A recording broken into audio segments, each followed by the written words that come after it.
Republican tiger फोर्सतर्फे अनुकंपा धारकांना निलंबित केले. त्यांना त्वरित सेवेत सामावून घेण्यात यावे व जालना परिमंडळ 4 बोगस भरतीची चौकशी करण्यात यावी या व इतर मागण्या रिपब्लिकन टायगर फोर्सतर्फे जन आंदोलन आज करण्यात आले.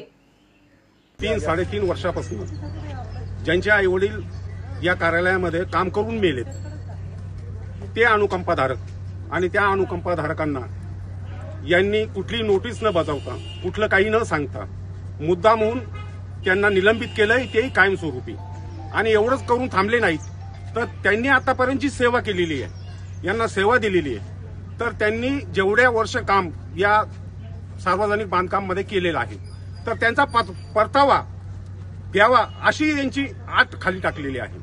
आणि वास्तविक पाहता आज अत्यंत दुर्दैवी गोष्ट घडलेली आहे.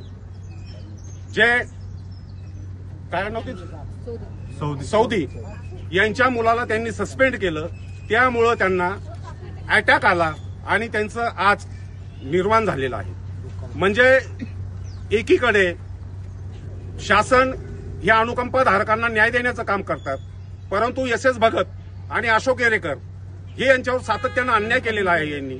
आणि वास्तविक अशी आहे की अगोदर जेव्हा एस भगत हे कार्यकारी अभियंता होते तेव्हा त्यांनी त्यांच्या सहीनुसार अनेक अनुकंपाधारकांना त्यांनी नियुक्त्या दिलेल्या आहेत. आणि अशोक येरेकर यांच्या कालखंडामध्ये अशोक येरेकरने देखील अनुकंपाधारकांना नियुक्त्या दिलेल्या आहेत. आणि तेच अशोक येरेकर व एस भगत या दोघांच्या सहाय्याने ज्यांना नियुक्त्या दिलेल्या आहेत त्याच यांनी दोघांनी या सर्व मुलांना या ठिकाणी निलंबित केलेलं आहे. एकीकडे आपण नोकऱ्या देण्याचंही सांगताय, दुसरीकडे म्हणताय यांनी त्यांना डिसमिस केलेलं आहे. डिसमिस झाल्यानंतर यांनी वरिष्ठांकडे दाद मागितली का? अशी कुठलीही कल्पना त्यांनी दिली नाही. डायरेक्ट त्यांनी निलंबनाच्या ऑर्डर दिलेल्या आहेत. आता दुसरी यामध्ये एक आश्चर्याची गोष्ट अशी आहे की जे सरळ सेवेमध्ये ड्युटीला लागलेत अशा लोकांना देखील, त्यामध्ये महिलांचा देखील सहभाग आहे, त्या महिलांना देखील यांनी निलंबित केलेलं आहे कुठलंही कारण न देता. यांना न्यायालयात दाद मागता येते. यापैकी किती जण न्यायालयात गेले आणि आज डिसमिस केलेले किती जण आहेत? आपल्याकडे काही यादी आहे का? हो, यादी आहे.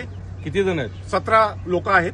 त्यानंतर ज्या माणसानं गेली 30 वर्ष यांना सेवा दिली, उत्कृष्ट म्हणून त्यांचा कित्येक वेळेस सत्कार झालेला आहे, असे हिवराळे ज्येष्ठ लिपिक यांना देखील त्यांनी निलंबित केलेलं आहे. म्हणजे असे फार उदाहरण. आपण ज्या एरीकरांचं नाव घेत आहे ते एरीकर आज रिटायर होत आहेत, सेवापूर्ती त्यांचा कार्यक्रम आहे, त्यांना निलंबित करण्याचे अधिकार आहेत.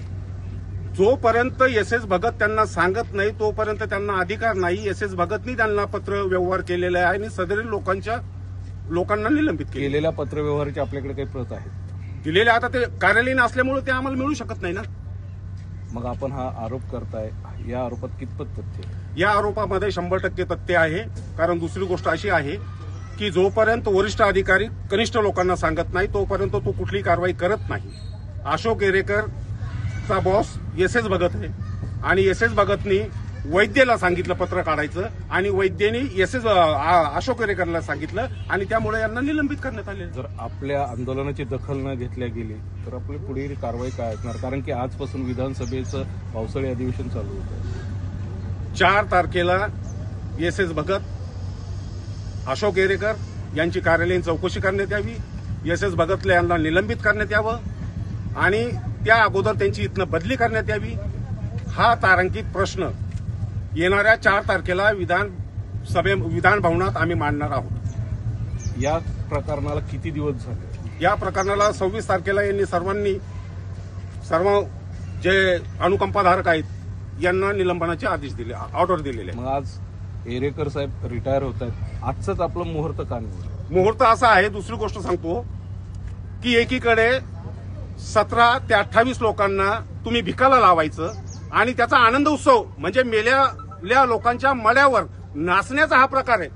अशोक येरेकर जर कधी खरा भीमसैनिक असेल, बाबासाहेब आंबेडकरांच्या अवल्यात असेल तर आजचा त्याचा जो सत्कार आहे त्यांनी तो रद्द करायला पाहिजे. आपलं नाव? मी Vijay Kumar Khandagale, Republican Tiger Force प्रदेश अध्यक्ष.